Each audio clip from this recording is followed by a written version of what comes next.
So we've spent the last couple of days on this app. It's about 10:30 p.m. West Coast time on Friday. We've spent the last couple of days on this app absolutely tearing each other to fucking shreds on the left over this article that was published Wednesday morning on Wired.com, written by Taylor Lorenz, about chorus and paying creators on the left and the terms of the contracts. Nobody's released a copy of the contracts. We've been doing that for 2 days.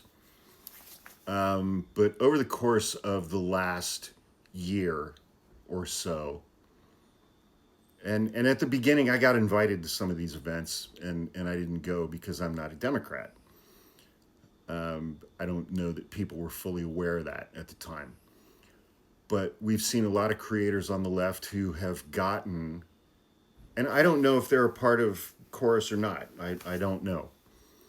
But we've seen a lot of creators on the left with decent sized platforms get pretty significant access to elected Democrats in the House and the Senate and get to do interviews with people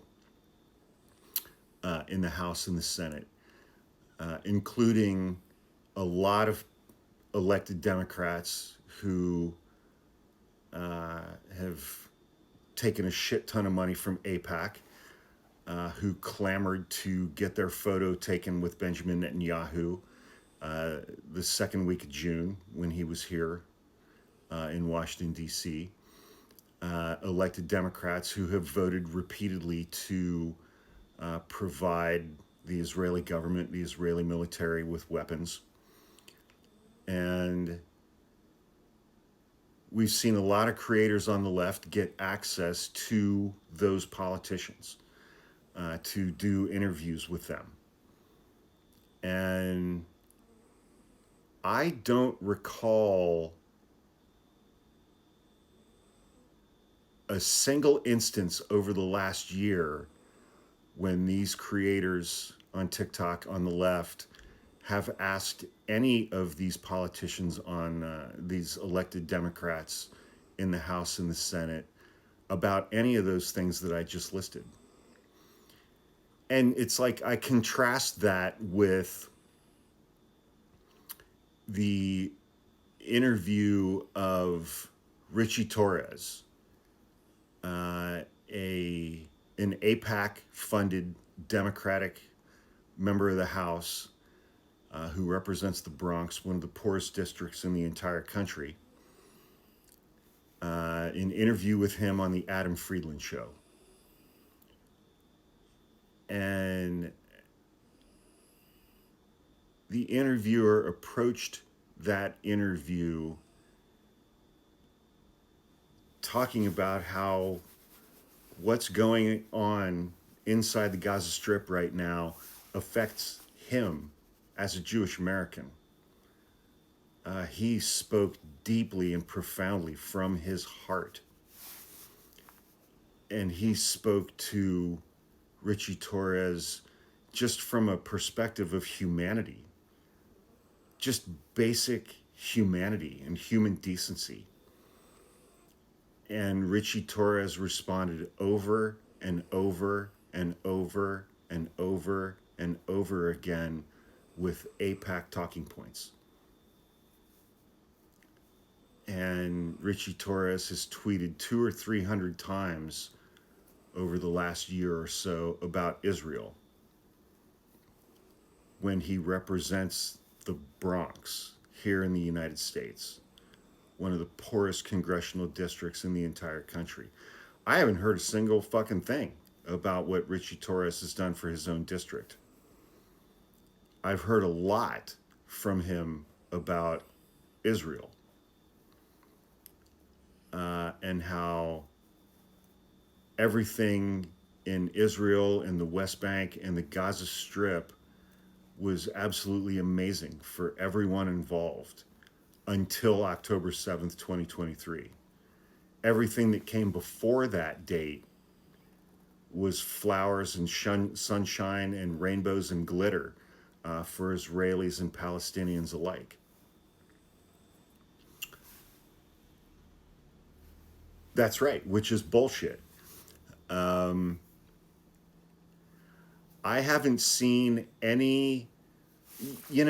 I saw a bunch of creators on the left a few weeks or a month or two ago on TikTok who got to interview Senator Chris Coons, Senator Amy Klobuchar, Senator Cory Booker. I didn't hear a single question from those creators on the left on TikTok about the things that Richie Torres was questioned about. I didn't hear a single creator on the left on TikTok who somehow gained access to these Democratic members of the House and the Senate. I didn't hear a single question from these creators about Palestinians, about forced starvation, about the fact that the civilian death rate inside the Gaza Strip is 84%. I didn't hear any questions about those things from the creators on the left on TikTok who had been granted access to these politicians to interview them. I didn't hear those questions. I see those creators make videos in support of Palestinian civilians.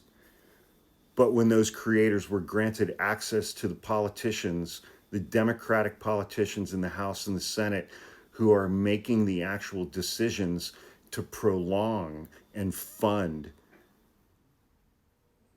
a genocide, to prolong and fund a forced starvation of civilians, I didn't hear any of those creators on the left ask those elected Democratic politicians who have voted to continue those practices. I didn't hear any of those creators on the left ask those Democratic politicians any questions about those votes or about the fact that they clamored to get their photo taken with Bibi Netanyahu in the second week of June when he was here in the United States. And yet a lot of those same creators on the left who didn't have the balls to stand up to power, to question power, and question the people who are enabling the genocide that they make other videos decrying. They didn't ask those politicians questions about that. And I have to wonder if that's why they were granted access to those politicians in the first place. And those same creators on the left who didn't have the cojones to speak truth to power when they were in the room with power, those same creators are just bitching up one side and down the other about this article that came out on Wired 2 days ago, written by Taylor Lorenz. Those same creators who didn't have the fucking balls to speak truth to power when they were granted access to the people in power, elected Democrats in the House and the Senate.